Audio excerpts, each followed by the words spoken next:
What is going on, everybody? How we doing? Welcome back to the Georgia Meth Show. I hope everyone's doing well, staying humble, staying blessed, doing what they got to do.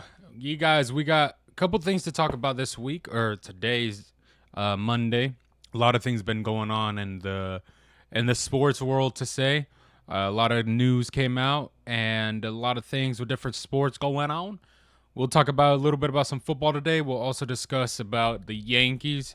We'll also be speaking about the Mets and Joe Ryan. Mets possibly interested in him. I'll let you guys know my thoughts on that. We'll also have some underdog sports bets. We're going to bring those back. I know I used to do them and I let them go for a little bit for the shows, but we're bringing them back. Let's get started. Like I say every time, positive vibes quote. Here's the quote for today. Once we believe in ourselves, we can risk curiosity, wonder, spontaneous delight, or any experiences that relieves the human spirit. So what is that quote saying? When you have confidence in yourself and you believe in yourself, you're going to take risk, because even if it doesn't work out, you still believed in yourself. You still have confidence in yourself that you can go and do it again, or go and do something similar somewhere else. Maybe in that area where it's at is just not it.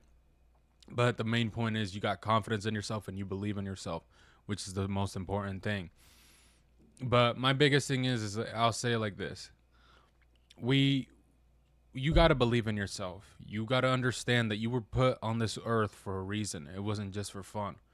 You got to understand you were meant to be put on this earth for a reason. God put you here to be here because you are somebody. You're meaningful. You got to have confidence in yourself. You got to believe in yourself. That is today's quote. Like I said, I love doing these because I love just spreading positivity. Spreading positivity. Hopefully, people get something out of that and it goes well. All right, so let's get started today. So I know I'm probably late to the ball game, but it happened 5 days ago. Let's talk about the Clippers sending Chris Paul home. So what happened? Let me break it down to you guys. So on December 3rd, 2025, in the middle of a road trip in Atlanta, Chris Paul had posted on social media, just found out I'm being sent home. And soon after, the Clippers publicly confirmed that Paul was no longer part of the team. So basically, they released him. The formal statement from the Clippers president, Lawrence Frank, said that they were parting ways with Paul and that they would work with him on the next step of his career. The club emphasized that they were not blaming Paul for their poor performance, saying, I accept responsibility for the record we have right now. So, why did they let him go? Leadership style fraction, locker room tension. Multiple reports say that Paul's approach, being outspoken and holding players, coaches, and front office personally accountable, clashed with the clubhouse and coaching staff. Sources claim Paul had become disruptive presence rather than a stabilizing veteran. Not a fit anymore. The team's official messaging suggests that beyond wins and losses, Paul's role simply wasn't a good fit for what he was looking for.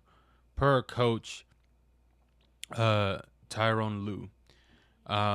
Poor team performance plus roster pressure was a big issue with the Clippers. The Clippers were off to a particularly rough start, 5-16, and then dealing with injuries and underperformances. Critics argue that Paul, through not directly and responsible for the record, became a convenient scapegoat or a casual as the franchise looked to shake things up. So it's just Clippers aren't doing good. I think that frustration that they have where in the clubhouse he was making too much noise, basically being a disruption, not a class clown, but just being one of those hazards in the building. They had to let him go, which is understandable. And also at the same time, Paul wasn't able to back it up. You know, he was averaging career low minutes and numbers this season. About, in 14 minutes, he had 2.9 points and 3.3 assists. So the organized stressed out that it wasn't strictly on his on-court performance. It was just overall. So what does this mean? The sent home moves appear to be a combination of organization dysfunction, misalignment. So basically, it's just, I'll put it like this. They decided to let him go. They said, you know what, it's a good time, just go home. Now, what I will say is fucked up is that they didn't tell him while he was over there in L.A. to where he didn't have to come all the way across the country to Atlanta to to expect to play and then be told that you're let go. Like that's a bit messed up if I got to be honest. But listen, at the end of the day, it's understandable from both sides why one side's frustration, why is another side frustrated. It's just they felt like he was a hazard and he had to go. Maybe that clears up everything and helps them get better. Because at the end of the day, that's what's the most important thing. Listen, do I like it? No, but it's understandable.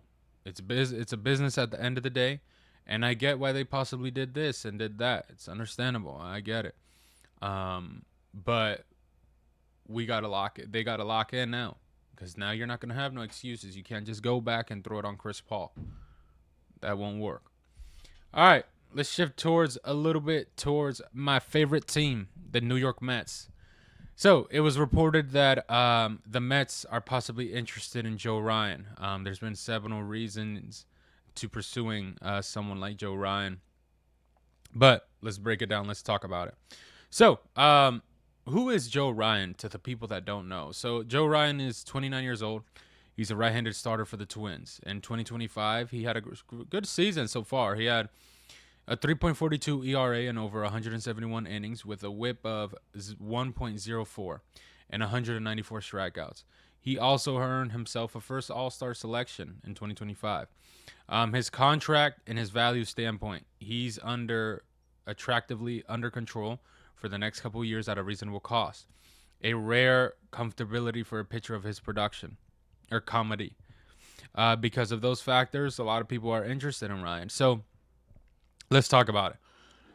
The Mets are needing, obviously, of a high-quality ace-type pitcher. They need somebody who's going to go out there, be consistent every season, and do well. That's obviously what we're missing. Obviously, that's what we want possibly from Teoscar, but it's not known if the Twins are going to let him go. Or I said the Twins. The Tigers are going to let him go.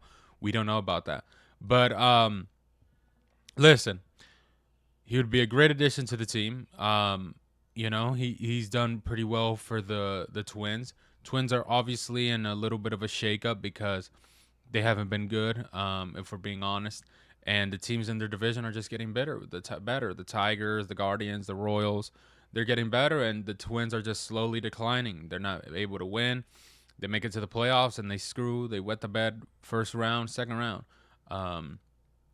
Now, the Mets have what the Twins like. They have a couple prospects that they would possibly be interested in because obviously we know Ryan's probably going to be a likely cost.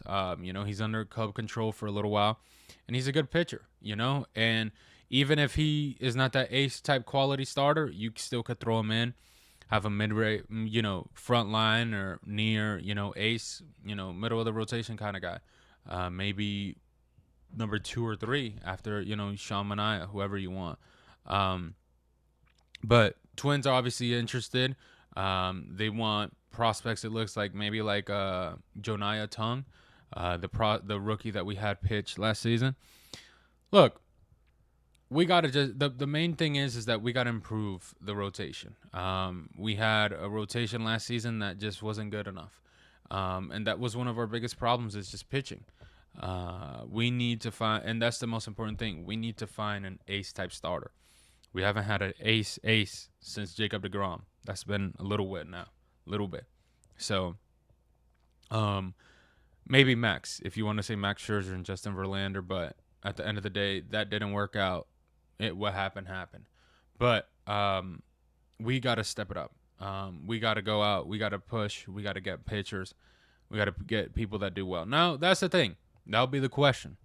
Will Joe Ryan perform in New York? That will be the ultimate thing that we got to take a look at. Will he be able to perform in New York? Because we obviously know that, it's very hit or miss here. We've obviously seen players that haven't been able to perform. But like I said, he's been with the Twins now for 5 years. He's been pretty consistent so far with them. I got his numbers pulled up right here. he's been one of those just 3-4 ERA kind of guys. Last season was 3.42. The year before that was 3.60. The year before that was 4.51. So he's one of those that bit of a coin toss. He's been able to stay consistently a little bit to have the same type of numbers, kind of. He's been one of those just lingering. I think this year looks like was his best season. He looks like he's developing himself little by little. Look, he's projected to have a 3.76 ERA. He's young too, so that's not bad. He's under a controllable contract, which is something that we would probably want. Let's go out and do it. Let's see what happens. Okay, so this one was one that caught my eye because I personally didn't find it as a surprise, but I was interested. For my team, the Mets, I was interested, but let's talk about it. Teoscar Hernandez, his name has come up for a trade, you guys. So it was reported, trying to figure out where. But it was reported that the Dodgers are possibly interested in trading Teoscar Hernandez. So let's talk about it. So Hernandez, obviously a key Dodger player. They signed him this year, January 3rd, to a 3-year, $66 million contract. Now, take this with a grain of salt. I'll just say that with a fair warning. Take this with a grain of salt. But in 2024, 2025, he provided a significant offensive firepower. In 2024, he hit 33 home runs, drove in 99 RBIs, and posted a strong overall offensive numbers, helping LA win the World Series. He's been a big bat, good power, run production in the middle kind of order. What's changed, though? His defense. That's been the biggest problem with Teoscar. His defense is a very, very big concern, especially having him out there in right field. He ranks near the bottom among right fielders in defensive metrics, -9 outs above average, bottom third in percentile, so not good at all. Dodgers viewing improving their defense and getting better outfield, especially in center, as a priority. That makes Teoscar a possible trade candidate. So multiple outlets reports his name is coming up in trade discussions. So look, here's what the Dodgers are thinking. They want to improve a little bit defensively. They feel like they need to get better defensively. So one of those things to subtract is Teoscar Hernandez. You're paying him, $66 million over the span of 3 years. Obviously, he's probably one of those that you want to probably look at maybe letting him go and getting somebody else. And obviously, what would they gain from trading him? If the Dodgers trade him, they could slide the young player Andy Pages into right field and try to acquire a better defensive outfielder, especially in center. The move helps them balance their offense, but reduces defensive liabilities, which matters, especially like late inning plays, like how they did in Game 6, Game 7 of the World Series. But as of today, he's under contract with them. Look, they're looking to trade him. There's a couple teams that could use him. I got him pulled up right here. Listen, for me, if I was the Mets, I would be on this. I would be on this because think about it. This is a player that is under contract for 3 years. So you would have him essentially for 2 more years. So you would be paying him, let's see, hold on. And like I was saying, so you would be paying him essentially 66 divided by 3. So you're paying him 22. He's already got 20. So you're paying him 22 a year. He's 33 years old. Listen, I like Teoscar. If I was the Mets, I'd be on this. 2-time All-Star, 2-time World Series champion, 3-time Silver Slugger. If I'm the Mets, I'm at least having a discussion with the Dodgers. I think he would be a good veteran presence, a good leader. Obviously, we're seeing that the clubhouse is a bit of a little bit of a situation, just because of the fact that we saw the stuff with Lindor, with McNeil, and then also with Juan Soto. I think he'd be a good presence, somebody that would be a good leader. And listen, I'm a fan. Teoscar, he's able to perform in big moments. We saw that in the World Series. We saw that against the Phillies, that one game where he played it wrong or dropped the ball, and they scored runs, and that was costly. And then he came back and made up for it. and either tied the game or gave the Dodgers the lead. So listen, I'd be on this. You know, had 25 home runs, batting average of 250, 247, 89 RBIs, on base of 284, slugging 454, OPS of 738 is a bit of a OPS plus of 103. He'd be a good replacement. Now, a couple teams that could use him obviously is the Red Sox. Or I said the Red Sox. What am I talking about? I'd say the Braves. The Braves are amongst, even though they have Marcel there, but I think the Braves could use him, help him out a little bit in the middle of the lineup order. I think the Red Sox would use him. The Red Sox could use a right-handed power bat. I would say he would fit well. The Detroit Tigers. The Detroit Tigers could possibly use a veteran bat, especially like Hernandez. Toronto. Listen, overall, I would say I get it. I would want to trade him too because it's just he's getting older. Defensively, he's not doing good, and he's struggling as he gets older. As time goes by, I would possibly get him. Try to see if I can get somebody. And maybe use that money to sign somebody in the offseason. Maybe bring back Cody Bellinger. Who knows? But if I was the Mets, I'd be on this. That's for sure. Talking a little bit crosstown rivals, the Yankees. Let's talk about the Yankees, my people. A lot of people are going nuts about it. So, a lot of Yankee fans are a bit frustrated with their team because Hal Steinbrenner came out, basically said a couple things, has left people a little bit worried and rubbing them the wrong way. So let's talk about it. Let's talk about the situations the Yankees got going on. We obviously also saw what Mr. Brian Cashman said wasn't also exciting either, but let's talk about it. So, Yankees right now, their situation. So obviously we know the owner, Steinbrenner, said he would be ideal, or it would be ideal to lower the cut down payroll in 2026 after the heavy spending spree in 2025. That suggests that the team might be less aggressive in the signing big ticket free agents this offseason, which could limit some potential upgrades. Offseason moves and roster shuffle underway. They re-signed outfielder Trent Grisham via qualifying offer. At the same time, the Yankees are reportedly making outfield and pitching top priority this offseason.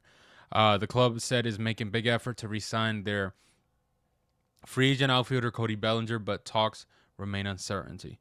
Pressure to patch up holes after disappointing postseason. Their 2025 postseason ended when they lost and were eliminated by the Toronto Blue Jays in the ALDS. Fans and analysts are calling them out, saying lack of long-term vision, patchwork signing instead of building a sustained core. Few righty bats, no league average hitters, no natural first baseman, a clogged outfield with no left field. So what's working with them, with the Yankees? What helps them be alive still? They remain one of the richest / heavy franchises in baseball, with resources to sign impact players. They keep a pipeline. They have a few young players and prospects who are 40-man roster and new call-ups and depth additions. What's uncertainty, though? What has people maybe worried? That they don't bring back Cody Bellinger, that they don't address the starting pitching depth or the bullpen, and that they don't work on patchwork. I think because here's the problem. Here's the issue that's going on. The thing is this. It's just like, here's what I'll say. The situation is this. Hal wants to bring down the payroll, but the team is just not good enough to cut down in players and maybe go and get others. Because I think here's the thing with the Yankees. The biggest issue right now that they have going on is starting pitching. They have 3 players that are going to be out for the beginning of the season. You don't know how they're going to return with that big injury, especially like your ace, Garrett Cole, who you're still paying $36 million a year. You got an issue in the outfield. You have essentially 2 DHs in Jason Dominguez and Giancarlo Stanton. You got a left field basically empty because Jason Dominguez sucks. Now you got a $22 million Trent Grisham in center, and then you got Aaron Judge and right.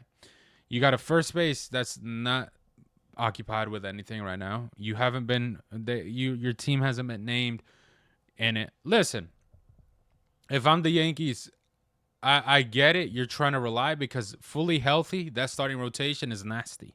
With Garrett Cole, Carlos Rodon, Max Fried, Clark Schmidt, let's say Luis Gil, you guys are loaded.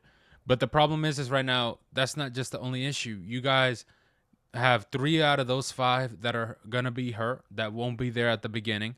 And your offense, you got a shortstop who sucks. You got a third base spot that's a bit icky. Then you got a center fielder now that you're paying $22 million in Trent Grisham. I don't know why. When I saw that, I try to figure out why in God's green earth did the Yankees pay Trent Grisham $22 million? Like, literally, I get it. This season, he did well. He had 34 home runs with a batting average of 235, on-base percentage of 348, 74 RBIs, OPS of 811, and an OPS plus of 125. I get that. But, okay, that's this season. And he had a WAR of 3.5. How about we go to last season where he had he barely played. Let's just keep it real. He barely played. We won't even speak the numbers.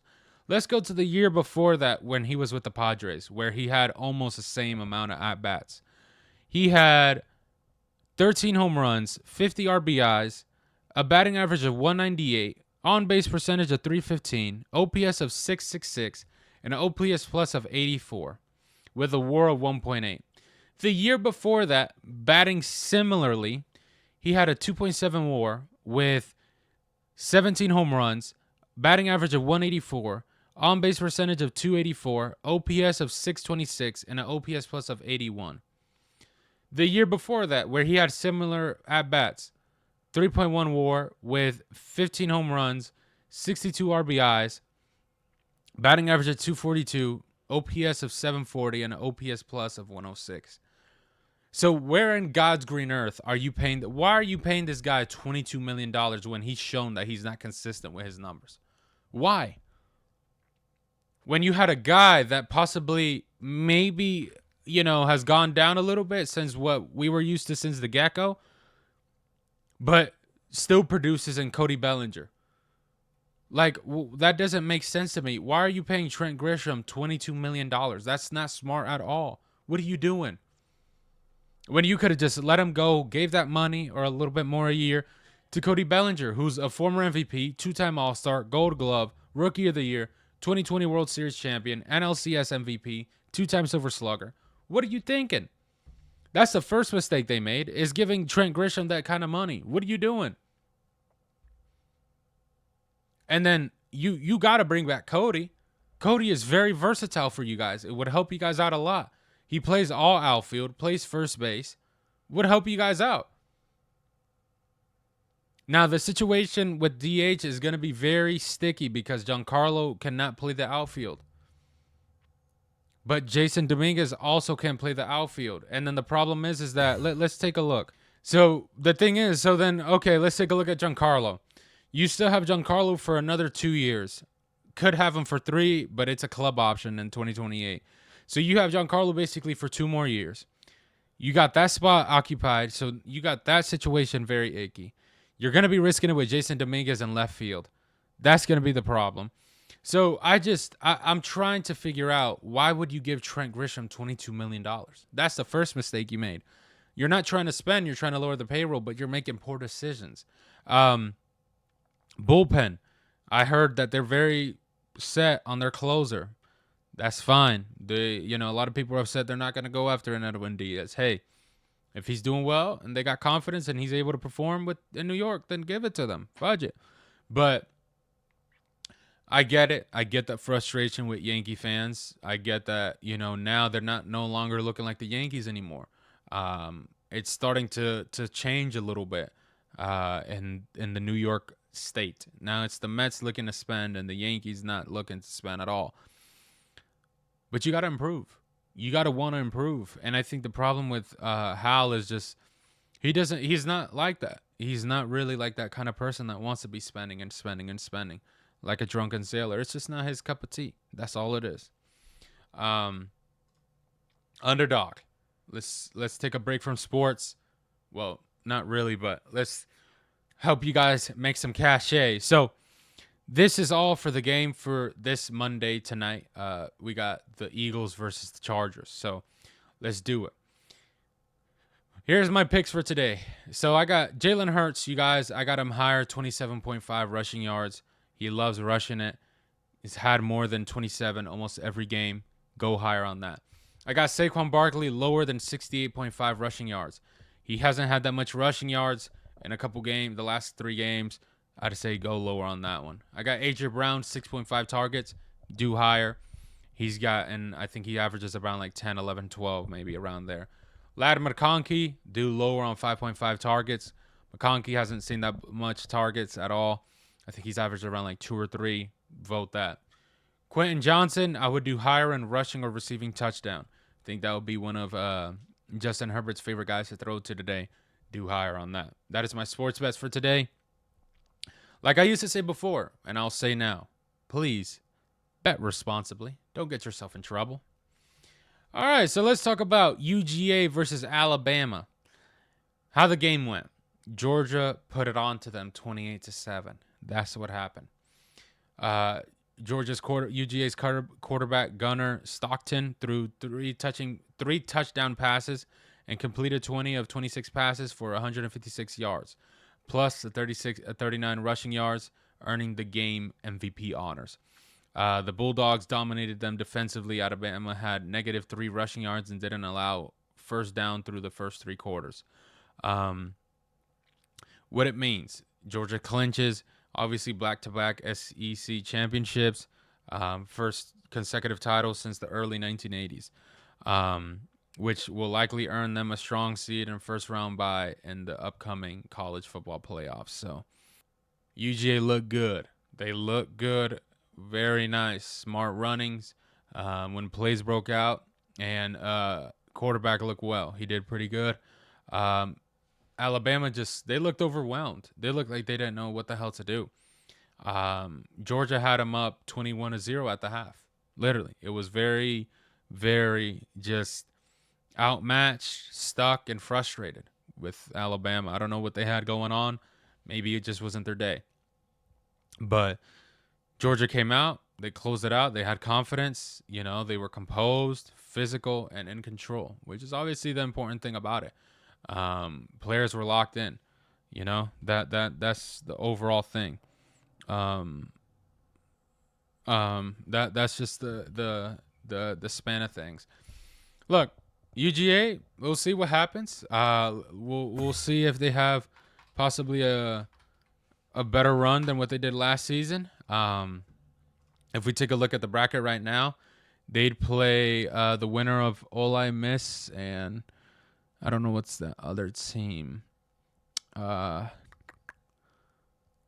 don't know what that other team is, but they got first round week bye, so they'll play one of those 2 teams. Let's see, maybe they have a better performance this year than what they did last year. And best of luck to Georgia fans. Let me see. I think this one's better. So yeah, they'll play either Tulane or Ole Miss. So we'll see. And then after that, they would either play Ohio, Miami, or Texas A&M. So that's going to be fun. That's going to be exciting. See who comes out on top. See if maybe Ohio State locks in again. Who knows? Oregon. Who knows? Alabama got a chance, though. Again, they got a chance. We'll see. They just got to lock in. They got to perform and do better. They play Oklahoma, so we'll see. Oklahoma put it on to them this year, so that's going to be exciting. But to wrap it up, we got Gunther versus John Cena, you guys. So Gunther defeated LA Knight on the episode of SmackDown to win the tournament, and now we'll face John Cena at Saturday Night Live, December 13. John Cena's last match ever in the WWE. Obviously, we all knew Gunther was going to win. He was just the guy set for it, Gunther, I think, is going to be a great match. I think it's going to be a great experience for Gunther, good experience for Cena. get a little bit of a feel of each other. Um, and overall, um, it was good. I like this. I think this is a match that was WrestleMania worthy, WrestleMania caliber. And look, I personally got Gunther winning it. I think Gunther's gonna win. Um, and I think he's going to go on a crazy run in 2026. I think his run now with the world title was light. I think we could possibly get Cody Rhodes versus Gunther at WrestleMania if we don't get Roman versus Gunther. Or I said if we don't get Roman versus Cody. Um, that's my prediction. I think Gunther is going to go on a big run. I think because I think that's the point of the establishment that John Cena and all of them want to make. They want him to go down and put someone over and basically not pass the torch, but have that person gain so much big momentum to where next year they just go off. I personally think Roman Reigns is going to win the Royal Rumble. That's just me. But I think Gunther is going to go on a crazy run. I think he's going to win the title. I don't think he's going to win the world title. I don't see that happening. I think they should have him go after and have a match against Cody at WrestleMania. I think that would be a great match too. I don't think these two have ever clashed. That would be beautiful. And best of luck to John Cena. I saw him on the Joe Rogan podcast. Loved it. Great guy. John Cena is just very professional, clean dude, stand up, does the usual 1-2. At the end of the day, he'll be missed. Great guy. Did a lot for the company. We'll definitely be reacting to it. We'll watch it. I don't know if live, but we'll be on to it, and we'll see how it goes. Thank you guys all for watching. Like I say every single time, stay humble, stay blessed, stay positive, and I'll see you guys later. Peace.